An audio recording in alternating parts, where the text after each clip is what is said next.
খন্দকার, আগত মুসল্লিদের আলেম উলামা, তালাবায়ে ইলম, সর্বপ্রথম সেই মহান প্রভুর দরবারে মন খুলে শুকরিয়া আদায় করি, যিনি আমাদেরকে সুস্থ শরীরে জুমার মসজিদে এসে জুমার 2 রাকাত ফরজ নামাজ আদায় করার জন্য এসে বসার তৌফিক দিয়েছেন।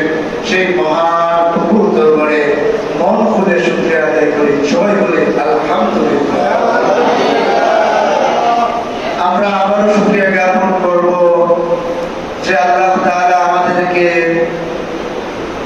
1446 হিজরি থেকে ফারেক করে 1447 হিজরিতে প্রবেশ করিয়ে দিয়েছেন, আবারও এক হায়াত বাড়িয়ে দিয়েছেন। এই কারণে আবারও বলি আলহামদুলিল্লাহ। আজকে মুহররম মাসের কত তারিখ? 1 তারিখ। কত তারিখ? 1 তারিখ। মুহররম হইল আরবি মাসসমূহের প্রথম মাস। আমরা যারা মুসলমান আছি আমাদের এটা জানা থাকা দরকার, আর নাইলে তো আমাদের যে স্টেপ বাই স্টেপ দেখবেন যে কি আসে ইবাদতের মৌসুম আসে, এটা যদি ইংলিশ জানা থাকে তাহলে কিন্তু আমি ইবাদতটা করতে পারবো না। কারণ ইংলিশ না, আমরা তো এমন হয়ে গেছি বাংলাদেশি মানুষ অবশ্য জানে শুধু ইংলিশটা, বাংলাটাও জানে, আর আরবিটা তো বলতে গেলে অনেকেই জানে। তো যাই হোক, আজকে হইল মুহররম মাসের প্রথম তারিখ, আর এই মাসে আমাদের আশুরা পাওয়া যাবে, অর্থাৎ মুহররম মাসের 10 তারিখ পাওয়া যাবে। আর এই 10 তারিখে কি হবে? এই 10 তারিখে আপনার অনেক ঘটনা রয়ে গেছে। এর মধ্যে একটা উল্লেখযোগ্য ঘটনা আছে, আমাদের হুসাইন রাদিয়াল্লাহু তাআলা আনহুকে কারবালার ময়দানে শহীদ করে দেওয়া হয়েছিল এই দিবসে। কিছু সপ্তাহে আলোচনা করেছিলাম তাওবা সংক্রান্ত। আমি যে আয়াত তেলাওয়াত করেছি, আল্লাহ তাআলা বলতেছেন, আল্লাহ বলেন ওয়াতুবু ইলাল্লাহি জামিআন আইয়ুহাল মুমিনুনা লাআল্লাকুম তুফলিহুন। হে নবী, আপনি সবাইকে বলে দিন তোমরা তওবা করো ইলাল্লাহ, আল্লাহর দিকে, জামিআন সকলেই। শুধু আমি করলাম তওবা, আমার পরিবার বাকি থাকলো এমন না, আমি, আমার ছেলে, আমার মেয়ে, আমার স্ত্রী, আমার যারা আছে সবাই, আত্মীয় স্বজন, সবাইকে নিয়ে তোমরা তওবা করো লাআল্লাকুম তুফলিহুন, যাতে করে তোমরা সফল কাম হতে পারো। বলেন সুবহানাল্লাহ। আল্লাহ নবী সাল্লাল্লাহু আলাইহি ওয়াসাল্লাম বলেন ইয়া আইয়ুহান নাস, হে মানুষ সকল, তুবু ইলাল্লাহ, তোমরা আল্লাহর কাছে তওবা করো, আল্লাহর দিকে ফিরে যাও। ফাইন্নী আতুবু ইলাল্লাহি ফিল ইয়াউমি মিআতা মাররা, আমি প্রত্যেকদিন আল্লাহর কাছে তওবা করি প্রায় 100 বার। বলেন সুবহানাল্লাহ। আরেক হাদিসে আছে আল্লাহ নবী সাল্লাল্লাহু আলাইহি ওয়াসাল্লাম বলেন তুবু ইলাল্লাহ, তিনি বলতেছেন যে তোমরা তওবা করো। আমার তো তওবা করতে করতে প্রায় 70 বারের বেশি আমি তওবা করে দিলে। বলেন সুবহানাল্লাহ। এক হাদিসে আছে 70 বার, আরেক হাদিসে আছে 100 বার। নয়া হওয়া যাবে। অনেকে আছে না যে হুজুর এত গুনাহ করছি, নামাজ পড়ছি না, রোজা রাখছি না, 30, 40, 50 বছর হয়ে গেছে, তার বইরা কি তা করতাম না। আপনাকে আল্লাহ বারবার ডাকতেছেন যে না, আসো আসো, ফিরে আসো, আসো আসো, এদিক দিয়ে ফিরে আসো। আল্লাহ বলে قل يا عبادي الذين أسرفوا على أنفسهم لا تقنطوا من رحمة الله إن الله يغفر الذنوب جميعا إنه هو الغفور الرحيم।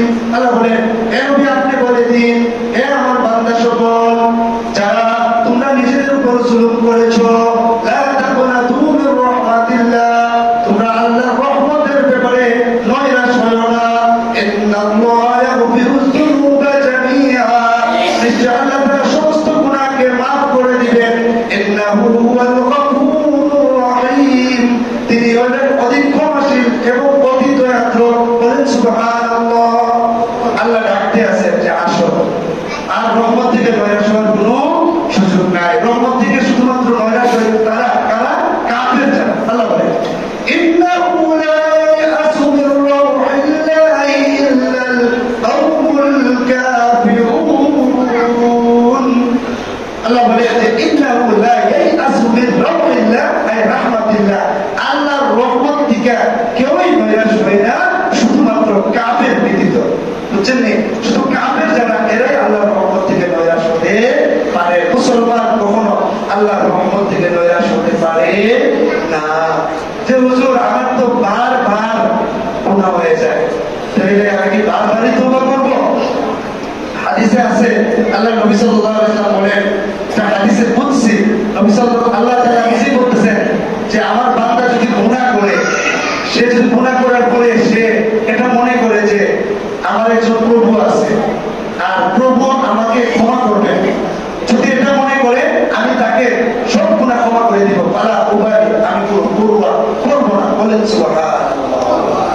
এরপরে আল্লাহ আবার বলে যদি সে আবার গুনাহ করে, এরপরে সে যদি এটা মনে করে যে আমার একজন প্রভু আছে যিনি ক্ষমা করে, মানে আল্লাহ যে গাফুর নামটা, এই নামটাকে সে মনে করেছে আমার একজন প্রভু আছে যিনি গুনাহকে ক্ষমা করে দেন। আল্লাহ বলতেছে যদি সে এটা মনে করে থাকে তাহলে আমি তাকে ক্ষমা করে দিব, কারোর কোনো পরোয়া করবো না। বলেন না সুবহানাল্লাহ। এর অর্থ এই না যে আল্লাহ বলতেছে গুনাহ করার বারবার এটা করো না।